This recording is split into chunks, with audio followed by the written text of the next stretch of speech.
இந்த மகா சிவராத்திரி இயற்கை நமக்கு கொடுத்திருக்கிற ஒரு மகத்தான அன்பளிப்பு. புதுச்சேரியில் 9 வயது சிறுமியின் மரணத்திற்கு நீதி கேட்டு இந்தியா கூட்டணி மற்றும் அதிமுக சார்பில் முழு அடைப்பு போராட்டம் தொடங்கியிருக்கிறது. இது குறித்தான முழுமையான விவரங்களோடு எமது செய்தியாளர் ராஜகுமார் இணைப்பில் இருக்கிறார். வணக்கம் ராஜகுமார். இந்த இந்தியா கூட்டணி மற்றும் அதிமுக சார்பில் முழு அடைப்பு போராட்டம் காரணமாக அங்கு பொதுமக்கள் எந்த அளவுக்கு பாதிக்கப்பட்டிருக்கிறார்கள்? பொதுத் தேர்வு எழுத போகும் மாணவர்களுக்கு ஏதேனும் சிரமங்கள் ஏற்பட்டிருக்கிறதா? கள நிலவரங்கள் என்ன? புதுச்சேரியில் சிறுமி உயிரிழப்பிற்கு நீதி வேண்டி இந்தியா கூட்டணி கட்சிகள் மற்றும் அதிமுக சார்பில் தற்போது முழு அடைப்பு போராட்டமானது நடைபெற்று வருகிறது. பேருந்துகள் முற்றிலுமாக இயக்கப்படாததால் +2 தேர்வுக்கு செல்லக்கூடிய மாணவர்கள் பெருமளவு பாதிக்கப்பட்டிருக்கின்றனர்.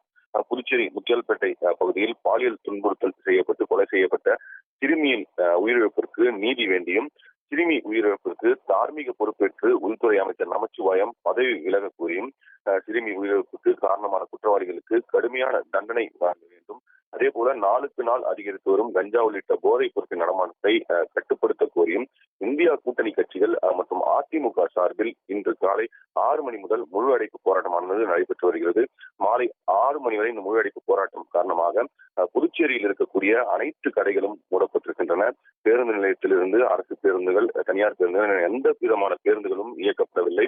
குறிப்பாக இன்றைய தினம் +2 பொதுத் தேர்வு நடைபெறும் சூழ்நிலையில் பேருந்துகள் இயக்கப்படுவதால் தேர்வு மையங்களுக்கு செல்லக்கூடிய அந்த மாணவர்கள் பெருமளவு பாதிக்கப்பட்டிருக்கின்றனர். இருப்பினும் அரசு சார்பில் அரசு பேருந்துகளை மட்டும் இயக்குவதற்கான நடவடிக்கை எடுக்கப்பட்டு வருகிறது.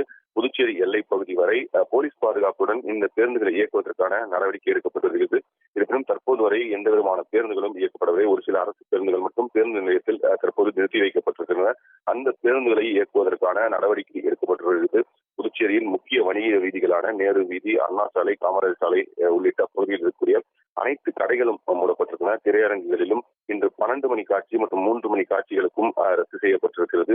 குறிப்பாக இந்த சிறுமியினுடைய இந்த கொலைக்கு நீதி வேண்டியும் தார்மீக பொறுப்பேற்று உள்துறை அமைச்சர் நமச்சிவாயம் பதவி விலக வலியுறுத்தியும் தற்போது இந்த முழு அடைப்பு போராட்டமானது நடைபெற்று வருகிறது.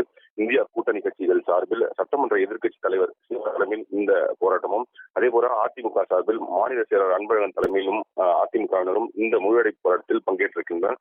தொடர்ந்து புதுச்சேரியின் பல்வேறு பகுதிகளில் மறியல் போராட்டங்களும் பல்வேறு போராட்டங்களும் தொடர்ந்து திட்டமிடப்பட்டிருக்கிறது. இதோடு முழுமையான விவரங்களை வழங்கியமைக்கு நன்றி ராஜ்குமார்.